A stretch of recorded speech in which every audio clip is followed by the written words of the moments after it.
കോഴിക്കോട് വെള്ളിയിൽ മത്സ്യ മാർക്കറ്റിലേക്ക് മറ്റ് സംസ്ഥാനങ്ങളിൽ നിന്ന് വരുന്ന മത്സ്യവണ്ടികളിലെ മലിനജലം കടലിലേക്ക് ഒഴുക്കുന്നതായി പരാതി. രോഗഭീതിയിൽ മത്സ്യത്തൊഴിലാളികൾ മലിനജലം സംഭരിക്കാനായി നിർമ്മിച്ച മലിന ടാങ്കിൽ ചോർച്ച ഉണ്ടായതിനെ തുടർന്നാണ് മലിനജലം കടലിലേക്ക് ഒഴുക്കുന്നത്. വിവരങ്ങളുമായി ദിസ്ന സുരേഷ് ചേരുകയാണ്. ദിസ്ന, എന്തൊക്കെയാണ് വിശദാംശങ്ങൾ? ദേവിക, പ്രധാനമായും മത്സ്യബന്ധന തൊഴിലാളികൾ വലിയ രീതിയിലുള്ള ദുരിതം അനുഭവിക്കുന്ന ഒരു സാഹചര്യമാണ് ഇപ്പോൾ നിലവിലുള്ളത്. പ്രത്യേകിച്ച് കോഴിക്കോട് ജില്ലയെ സംബന്ധിച്ചിടത്തോളം തീരദേശ മേഖലകളിലൊക്കെ തന്നെയും വലിയൊരു രീതിയിലുള്ള വികസനം വരേണ്ട ആവശ്യകതയുണ്ടെന്ന് പലതവണ സർക്കാരിനടക്കം നിരവധി പരാതികൾ തീരദേശവാസികൾ നൽകിയെങ്കിലും യാതൊരു തരത്തിലുള്ള പരിഹാരവും ഉണ്ടാവാത്ത സാഹചര്യമാണ് നിലവിലുള്ളത്. ഇപ്പോൾ അവർ പ്രധാനമായും നേരിടുന്ന പ്രശ്നം എന്ന് പറയുന്നത് വെള്ളയിൽ ഹാർബറിലെ 600-ലധികം വരുന്ന പരമ്പരാഗത മത്സ്യത്തൊഴിലാളികൾ വലിയൊരു രീതിയിലുള്ള ബുദ്ധിമുട്ട് അനുഭവിക്കുന്ന സാഹചര്യമാണുള്ളത്. പ്രധാനമായും മറ്റ് സംസ്ഥാനങ്ങളിൽ നിന്ന് രാസവസ്തുക്കൾ ചേർത്ത് വരുന്ന മത്സ്യത്തിന്റെ അവശിഷ്ടങ്ങൾ ഇവിടെ തന്നെ നിർമ്മിച്ചിട്ടുള്ള മാലിന്യ ടാങ്കിലേക്ക് ഒഴുക്കി വിടുന്നു എന്നാണ് ഇവിടുത്തെ മത്സ്യത്തൊഴിലാളികളുടെ പ്രധാന പരാതിയായി ഉയർന്നു വരുന്നത്. ഇതിൽ മലിനജലം കടലിലേക്കാണ് ഒഴുകുന്നത്. അതുമൂലം തന്നെ കടൽ വെള്ളം കറുത്ത നിറത്തിലാവുന്നു. അതുകൊണ്ട് തന്നെ അവരുടെ പരമ്പരാഗത തൊഴിലായ ഈ മത്സ്യബന്ധനത്തിന് വലിയൊരു രീതിയിലുള്ള തടസ്സം ഉണ്ടാകുന്നു എന്നതാണ് മത്സ്യത്തൊഴിലാളികൾ ഇപ്പോൾ പറയുന്നത്.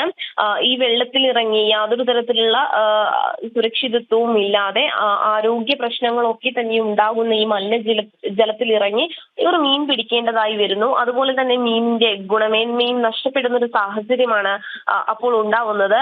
ഇത് ഇവർക്ക് പലതരത്തിലുള്ള ആരോഗ്യ പ്രശ്നങ്ങൾ ഉണ്ടാകുന്നു. അതും മലിനജലമാണ് പുറത്തേക്ക് വരുന്നത് എന്നൊരു കാര്യമാണ് ഇവർ പറയുന്നത്. അതിൽ പ്രധാനമായും ഇവർ ഉന്നയിക്കുന്ന ആവശ്യകത എന്ന് പറയുന്നത് ഈ മാലിന്യ ടാങ്ക് പൊളിച്ചു മാറ്റി പകരം മറ്റൊരു സംവിധാനം, അതായത് ഈ വേസ്റ്റ് വെള്ളം വരുവാൻ മറ്റൊരു സംവിധാനം ഒരുക്കണം എന്നൊരു കാര്യമാണ് ഈ തീരദേശവാസികൾ അല്ലെങ്കിൽ മത്സ്യത്തൊഴിലാളികൾ പ്രധാനമായും വ്യക്തമാക്കിയിട്ടുള്ളത്.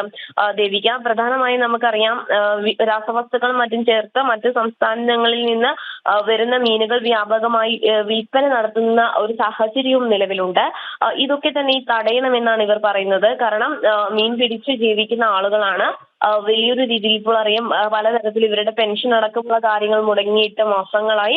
അത്തരത്തിൽ സംസ്ഥാന സർക്കാരിനോട് പലതവണ ഇവരുടെ ആവശ്യകതകൾ വ്യക്തമാക്കിയിട്ടും യാതൊരു തരത്തിലുള്ള നടപടിയും ഇല്ലാത്ത സാഹചര്യം നമ്മൾ തന്നെ ഈ വെള്ളി ഹാർബറിലെ പ്രശ്നങ്ങളൊക്കെ തന്നെയും പലതവണ റിപ്പോർട്ട് ചെയ്തിട്ടുള്ള സാഹചര്യമുണ്ട്. ഇപ്പോഴിതാ ഈ ടാങ്കിന്റെ പ്രശ്നവും നിലവിൽ വന്നിരിക്കുകയാണ്. അപ്പൊ ശാശ്വതമായ ഒരു പരിഹാരം ഈ മാലിന്യ പ്രശ്നത്തിന് ഉണ്ടാവണം എന്നൊരു കാര്യമാണ് ദേവിക ഇവർ വ്യക്തമാക്കിയിരിക്കുന്നത്. കാരണം ഇത്തരത്തിൽ ആരോഗ്യ പ്രശ്നങ്ങൾ ഉണ്ടാകുന്ന ഈ മലിനജലത്തിൽ ഇറങ്ങി വേണം ഇവരുടെ അന്നത്തിനുള്ള വക ഇവർക്ക് കണ്ടെത്തുവാൻ. അതുകൊണ്ട് തന്നെ ഇതിന് ശാസ്ത്രീയമായ രീതിയിൽ പരിഹാരം ഉണ്ടാക്കണമെന്നൊരു കാര്യമാണ് തീരദേശവാസികൾ അല്ലെങ്കിൽ മത്സ്യത്തൊഴിലാളികൾ വ്യക്തമാക്കിയിരിക്കുന്നത്. ദേവിക, ശരി. കോഴിക്കോട് നിന്ന് ദിസ്ന സുരേഷാണ് വിവരങ്ങൾ പങ്കുവച്ചത്.